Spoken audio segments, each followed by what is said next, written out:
मध्य प्रदेश में गंभीर मरीजों को समय पर बड़े अस्पतालों तक पहुंचाने के लिए साल 2024 में पीएम श्री हेलीकॉप्टर एम्बुलेंस योजना शुरू की गई थी। स्वास्थ्य विभाग की रिपोर्ट के मुताबिक इस योजना पर करीब 36 करोड़ रुपए खर्च हुए और कुल 159 मरीजों को एयरलिफ्ट किया गया, यानी कि एक मरीज को एयरलिफ्ट करने पर औसत करीब 23 लाख रुपए खर्च हुए। आंकड़े बताते हैं कि इन 159 मरीजों में से केवल 13 मरीजों ने निर्धारित शुल्क का भुगतान किया, जबकि 186 मरीजों को बिना किसी भुगतान के एयर एम्बुलेंस की सुविधा दी गई है। लेकिन सवाल ये नहीं है कि किसी गंभीर मरीज को मुफ्त सुविधा क्यों मिली। असली सवाल ये है कि इस सुविधा के लिए मरीजों का चयन किस आधार पर किया गया और भुगतान से छूट देने के लिए किन नियमों का पालन किया गया। मामला इसलिए और गंभीर हो जाता है क्योंकि लाभार्थियों की सूची में कई ऐसे नाम सामने आए हैं जिनकी पहचान नेताओं के करीबियों और या फिर राजनीतिक पहुंच रखने वाले लोगों के रूप में बताई जा रही है। ऐसे में सवाल उठता है कि गरीब और जरूरतमंद मरीजों के लिए शुरू की गई ये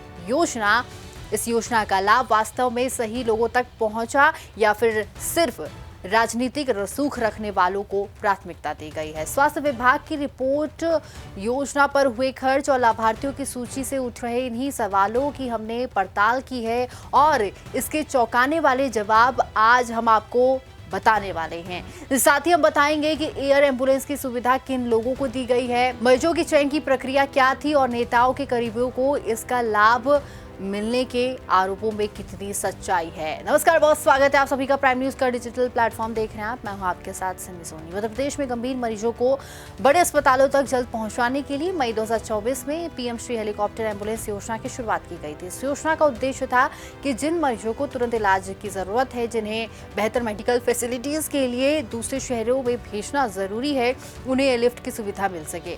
स्वास्थ्य विभाग की रिपोर्ट के अनुसार मई 2024 से जुलाई 2026 तक इस योजना पर करीब 36 करोड़ रुपए खर्च किए गए हैं। इस दौरान कुल 159 मरीजों को एयरलिफ्ट किया गया है, लेकिन अब चर्चा योजना के खर्च से ज्यादा इसके लाभार्थियों को लेकर हो रही है। रिपोर्ट के मुताबिक 159 मरीजों में से सिर्फ 13 लोगों ने ही भुगतान किया, जबकि 146 मरीजों से कोई शुल्क नहीं लिया गया है। योजना के नियमों के मुताबिक जिन मरीजों के पास आयुष्मान कार्ड नहीं है और जिन्हें राज्य के बाहर इलाज के लिए भेजा जाता है, उनसे निर्धारित शुल्क लिया जाना था। इस एयर एम्बुलेंस सेवा का संचालन निजी कंपनी फ्लाईओला के जरिए किया जा रहा है। कंपनी भोपाल एयरपोर्ट के स्टेट हैंगर से 24 घंटे की नॉन शेड्यूल सुविधा के तहत सेवा उपलब्ध कराती है। रिपोर्ट में एक और आंकड़ा सामने आया है। एयरलिफ्ट किए गए मरीजों में बड़ी संख्या रीवा संभाग से बताई जा रही है। रिपोर्ट के मुताबिक करीब 44% यानी कि 70 मरीज रीवा संभाग से थे।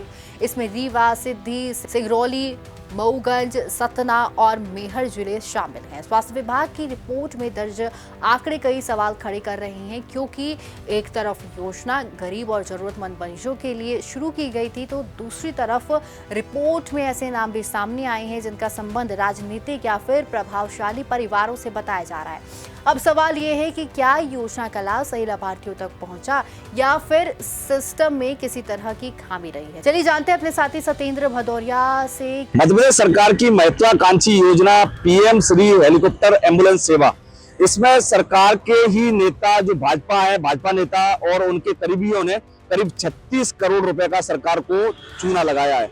रिपोर्ट में, स्वास्थ्य विभाग की रिपोर्ट में खुलासा हुआ है कि पीएम श्री जो हेलीकॉप्टर एम्बुलेंस सेवा थी वो गरीबों के लिए शुरू की गई थी, जिसमें जो कार्ड धारक है या ऐसी जगह जहां पर गाड़ियां या फिर वाहन ना पहुंच पाए, वहां से जो मरीजों को एयरलिफ्ट कर सरकारी हॉस्पिटल या बड़े हॉस्पिटल में दाखिल कराया जाए और उनको उचित इलाज कराया जाए। लेकिन इस योजना को सरकार के ही जो मंत्री हैं, विधायक हैं, उन्होंने पलीता लगा दिया। सबसे पहले बात करते हैं मध्य प्रदेश के पूर्व मंत्री गौरीशंकर बिसेन और पूर्व विधायक मुकेश चौधरी, अभी वर्तमान में ऊर्जा मंत्री प्रद्युम्न सिंह तोमर, इनके भाई 2 बार एयरलिफ्ट किया गया। गौरीशंकर बिसेन को एयरलिफ्ट किया गया। यहाँ तक कि मंत्री तक ठीक है, भाजपा नेताओं तक तो ठीक था।